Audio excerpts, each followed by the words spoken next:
Rumah yang menggenggam sunyi. Malam pertama Arga di rumah warisan itu terasa seperti pelukan dingin dari sesuatu yang tidak kasat mata.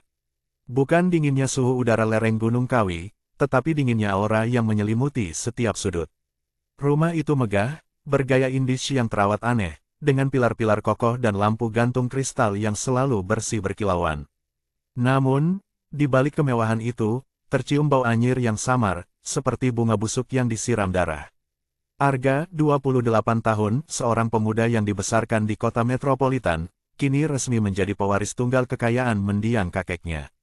Kekayaan yang datang dengan satu syarat mutlak, ia harus tinggal di rumah ini, di tengah hutan pinus yang sunyi, dan, yang paling mengerikan, ia harus memastikan perjanjian itu tetap terjaga. Pengacara keluarga, Pak Wijaya, menyerahkan kunci emas berukir naga dengan tatatan yang penuh iba. Ini kuncinya, dan Arga. Rumah ini adalah saksi bisu kejayaan Eyang Buyut Anda. Harta tak bergerak, saham, dan emas batangan sudah atas nama Anda. Semua terkunci di sini. Terima kasih, Pak Wijaya. Tapi, saya masih belum mengerti soal perjanjian yang terus Anda sebutkan. Kakek meninggal karena sakit, bukan? Menghela napas berat, Eyang Anda memang meninggal di ranjang, dan... Tapi, kekayaan sebesar ini tidak mungkin datang dari keringat biasa. Ada pengorbanan, dan Anda, sebagai pewaris, harus menjamin siklus itu berjalan. Jika tidak, semua ini akan lenyap, dan nyawa Anda sendiri bisa menjadi gantinya. Pengorbanan, maksud Bapak, pesugihan, menunduk, menghindari pandangan Arga, saya tidak bisa menyebutnya, dan saya hanya perantara hukum. Tugas saya selesai. Hanya ada satu orang yang pernah berani menolak cara hidup keluarga ini. Mungkin Anda harus menemuinya. Nenek Sumi. Setelah Pak Wijaya pergi, Arga duduk di ruang tamu yang dihiasi lukisan leluhur bermata kosong. Ia teringat Nenek Sumi, adik kandung kakeknya, yang diusir dari keluarga karena menolak menikah dengan orang kaya yang dijodohkan. Nenek Sumi hidup sederhana di desa seberang gunung.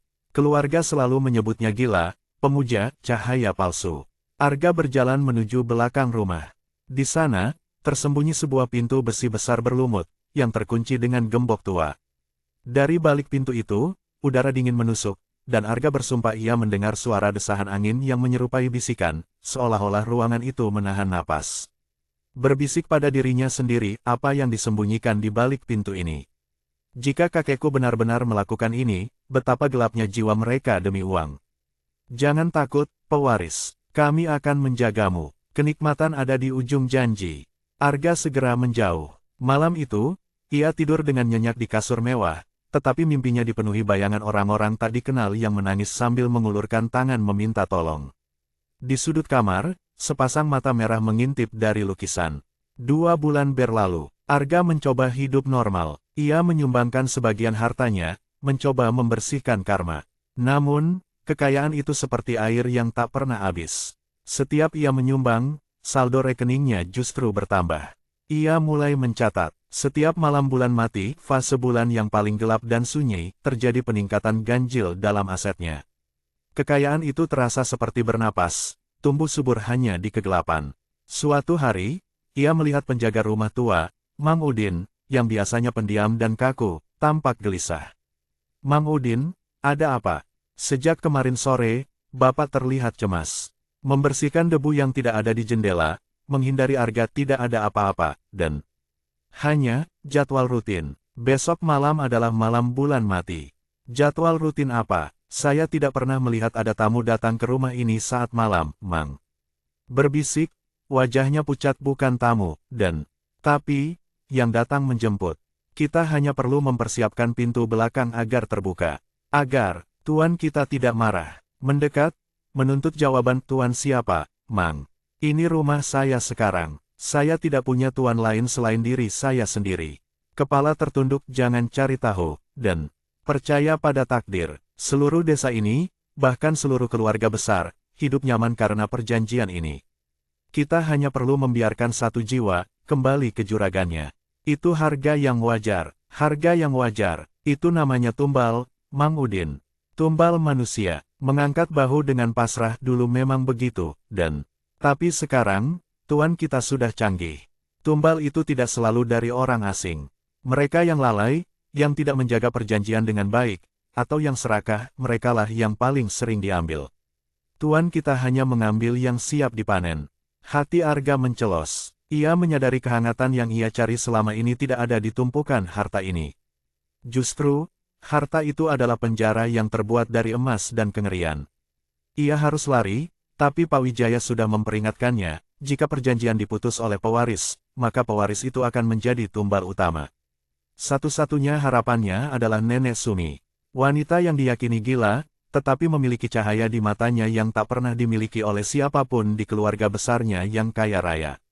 Arga mengendarai mobil mewahnya melintasi gunung, meninggalkan rumah tua itu untuk sementara. Ia tiba di sebuah desa kecil yang damai, di mana Nenek Sumi tinggal di rumah kayu sederhana, dikelilingi taman obat-obatan. Aroma rempah dan bunga melati menyambutnya, menggantikan bau anyir di rumahnya. Nenek Sumi, meskipun sudah tua, memiliki tatapan mata yang bening dan senyum yang hangat. Ia menyambut Arga dengan pelukan erat. Argaku sayang, akhirnya kau datang juga. Nenek sudah lama tahu kau akan datang. Bau kekayaan yang menyengat itu tidak bisa menyembunyikan kebingungan di matamu. Menangis, menumpahkan semua yang ia rasakan. Nenek, tolong saya. Saya mewarisi neraka yang dibungkus emas. Saya tahu ini pesugihan, Nenek. Saya tidak mau lagi hidup di bawah bayangan tumbal itu. Menggenggam tangan Arga dengan lembut, SSSTT. Nenek tahu, kakakmu, kakek Arga, memilih jalan pintas. Mereka menamainya, Jalan Cahaya Abadi, padahal itu adalah jalan kegelapan yang paling dalam. Mereka berjanji pada sang penunggu jurang untuk memberikan imbalan termahal, ikatan jiwa. Ikatan jiwa, bukan tumbal biasa. Tumbal biasa hanya menenangkan sesaat. Tapi ikatan jiwa, itu abadi. Mereka mengikatkan rantai perjanjian pada keturunan pertama kakek Arga, dan keturunan terakhir dirimu. Kekayaan itu bukan uang, Arga. Itu adalah energi kehidupan yang dicuri dari alam dan diubah menjadi materi. Dan setiap bulan mati, penunggu itu datang untuk mengambil pajaknya. Itu bisa berupa siapa saja yang jiwanya paling lemah di lingkungan perjanjian. Lalu, bagaimana cara memutuskannya, Nek? Saya harus kehilangan semuanya, tidak apa-apa. Saya hanya ingin bebas, dan menghentikan kutukan ini. Melepaskan ikatan tidak semudah membuang harta. Penunggu itu tidak peduli pada uang. Ia peduli pada janji yang diucapkan. Kau harus mengembalikan perjanjiannya. Dan hanya ada satu cara untuk melawan kegelapan yang diwariskan ini, dengan cahaya yang diwariskan. Cahaya apa, Nek? Tersenyum, kehangatan memenuhi udara di sekitar mereka, cahaya dari hati yang menolak keserakahan. Kakak nenek menolak cinta dan kehangatan keluarga, memilih emas. Nenek memilih cinta, dan itulah yang melindungi nenek selama ini. Malam ini, Arga, kita akan bertarung. Bukan dengan kekerasan, tapi dengan ketulusan. Dengarkan baik-baik, nenek punya ini. Ia mengambil sebuah tasbih kayu hitam yang sudah kusam dari bawah bantal. Ini adalah media permohonan nenek. Nenek sudah membersihkannya dengan air mata dan doa selama puluhan tahun. Kau bawa ini, dan kau bawa ini. Ia memberikan segenggam bunga melati kering dan sedikit tanah yang dibungkus kain putih. Apa yang harus saya lakukan, Nek? Kau harus kembali ke sana sebelum tengah malam, sebelum penunggu itu datang. Kau harus masuk ke balik pintu besi itu. Di sana adalah tempat perjanjian itu dilahirkan. Di tengah ruangan, taburkan tanah ini. Lalu, bakar bunga melati ini, dan putarlah tasbih ini tanpa henti. Sambil ucapkan mantra ini, aku Arga, pewaris terakhir, menolak perjanjian keserakahan. Aku mengembalikan ikatan, memohon cahaya Tuhan untuk memutus rantai kelam ini. Kebaikan adalah harta sejatiku. Saya harus melakukannya sendirian. Nenek akan menemanimu dari sini, melalui doa. Jangan pernah gentar, jangan pernah melihat ke belakang. Jika penunggu itu menawarkan apapun, bahkan nyawa yang kau sayangi, tolak. Hanya cahaya Tuhan yang kau akui, bukan janji gaib mereka. Pergilah, anakku, hati nenek bersamamu. Arga kembali ke rumah tua. Malam bulan mati sudah mencapai puncaknya. Udara terasa berat, dan bulan seolah lenyap ditelan awan tebal. Di dalam rumah, semua terasa mencekik. Arga melihat Mang Udin sudah duduk di kursi, wajahnya kaku dan matanya kosong, seolah jiwanya sudah melayang. Mang Udin sudah siap menjadi perantara. Arga segera menuju pintu besi di belakang rumah. Pintunya tidak terkunci, bahkan sedikit terbuka, seolah menyambut kedatangan sesuatu. Ia masuk ke dalam. Itu adalah ruang bawah tanah yang dingin, lembab, dan berbau dupa yang sudah lama mati. Di tengah ruangan, terdapat sebuah altar batu hitam yang dipahat dengan simbol-simbol kuno yang mengerikan. Di sudut altar, ada patung kecil berbentuk siluet yang sangat tinggi, kurus, dan menyeramkan. Saat Arga memasuki ruangan, pintu besi di belakangnya langsung tertutup dengan bunyi berdebam yang memekakkan telinga. Oh, lihat siapa yang kembali. Pewaris kesayangan, kau membawa bunga. Apakah kau ingin menghiasi kekayaanmu? Menguatkan diri, memegang tasbih kayu dari nenek, aku datang untuk memutus perjanjian ini. Aku menolak keserakahan yang diwariskan kakekku. Arga segera menaburkan tanah dari nenek di sekeliling altar. Tanah itu segera mengeluarkan asap putih tipis saat menyentuh batu hitam. Ia lalu membakar bunga melati kering.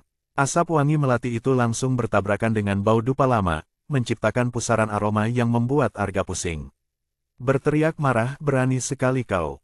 Siapa yang mengajarimu sihir kampung murahan ini? Kau pikir itu bisa mengalahkan kekuatan yang telah menjagamu? Kekayaanmu akan lenyap, kau akan miskin, tersiksa, dan jiwamu akan menjadi tumbal pertama. Memutar tasbih tanpa henti, mengucap mantra nenek dengan lantang, aku Arga, pewaris terakhir, menolak perjanjian keserakahan. Aku mengembalikan ikatan, memohon cahaya Tuhan untuk memutus rantai kelam ini. Kebaikan adalah harta sejatiku. Patung di sudut altar mulai bergetar.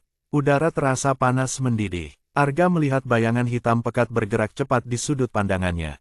Sosok itu bukan hantu, tetapi energi gelap yang sangat besar, siap menelannya. Tiba-tiba, bayangan itu mengambil wujud. Bukan sosok menyeramkan, melainkan wujud yang paling dicintai Arga, wujud Nenek Sumi. Suara lembut, penuh kasih, Arga, cucuku. Jangan lakukan ini. Nenek yang menyuruhmu datang, tapi nenek sudah salah. Kekuatan ini terlalu besar. Lepaskan tasbih itu, dan kita akan aman. Kau bisa gunakan kekayaan ini untuk membantu orang, nak. Kekuatanmu dibutuhkan. Dengarkan nenek. Menutup mata, air mata mengalir, tapi tasbih terus berputar, tidak. Nenekku tidak akan pernah menyuruhku menyerah pada kegelapan. Nenekku mengajarkanku ketulusan dan cahaya. Kau bukan nenekku. Kau adalah penipu. Berubah menjadi tawa mengerikan, kau bodoh. Kau akan kehilangan semuanya. Keluargamu akan mengutukmu. Mereka yang sudah kau bantu akan kembali miskin. Kau tidak akan bisa hidup tanpa kami. Membuka mata, menatap sosok itu yang kini mulai memudar, lebih baik miskin dengan hati yang bersih, daripada kaya dengan jiwa yang ternoda. Aku putus perjanjian ini. Harta ini bukan milikku. Aku kembalikan ikatan jiwa ini kepada alam. Terima kasih atas pelajaranmu, tapi aku memilih jalan yang benar. Saat Arga menyelesaikan kalimat terakhirnya, tasbih di tangannya memancarkan cahaya putih keemasan yang hangat, sangat hangat. Cahaya itu memancar ke sekeliling, menghantam altar batu dan patung penunggu. Patung itu pecah berkeping-keping. Bayangan hitam yang menyelimuti ruangan menjerit panjang, melengking, dan terserap ke dalam tanah, meninggalkan bau belerang yang menyengat. Ruangan itu tiba-tiba menjadi sunyi. Pagi hari, Arga terbangun di lantai ruang bawah tanah. Sinar matahari pagi menembus celah-celah pintu besi, yang kini terbuka lebar. Bau busuk lenyap, digantikan oleh aroma rumput basah. Ia segera berlari keluar. Mang Udin masih duduk di kursi, tapi matanya sudah kembali normal. Ia tampak bingung. Dan Arga, ada apa? Saya tertidur di sini. Saya bermimpi aneh sekali. Semua sudah berakhir, Mang Udin. Semuanya sudah berakhir. Arga segera mengecek ponselnya. Rekening banknya, saldo nol. Aset-asetnya, hilang. Rumah besar itu kini menjadi miliknya, tapi hanya berupa bangunan tua biasa, tanpa aura magis penarik kekayaan. Ia segera menelepon Nenek Sumi. Suara penuh kelegaan, Arga. Anakku, kau berhasil. Nenek merasakan cahaya tadi pagi. Itu adalah cahaya kedamaian. Saya kehilangan semuanya, Nek. Semua harta kakek lenyap, tapi saya tidak peduli. Saya merasa lega. Kalian hanya kehilangan kekayaan yang terbuat dari ikatan jahat, nak. Tapi kau mewarisi sesuatu yang jauh lebih berharga dari nenek, hati yang bersih. Itu tidak ternilai harganya. Arga menjual rumah tua itu, menggunakan sedikit uang hasil penjualan furnitur antik untuk memulai hidup baru. Mang Udin memilih tetap menjadi penjaga rumah, yang kini dibeli oleh seorang pengusaha yang ingin mengubahnya menjadi panti asuhan. Arga pindah ke desa, tinggal bersama Nenek Sumi. Ia tidak lagi kaya, Tapi ia dikelilingi oleh cinta, kehangatan, dan aroma rempah-rempah yang damai. Ia akhirnya mengerti, kekayaan sejati bukanlah emas yang datang dari kegelapan, melainkan cahaya keikhlasan dan kehangatan keluarga yang menolak untuk dibeli oleh entitas gaib manapun. Arga, pewaris terakhir, berhasil memutus rantai kutukan yang telah mengikat keluarganya selama 3 generasi, menggantikan warisan tumbal dengan warisan cinta.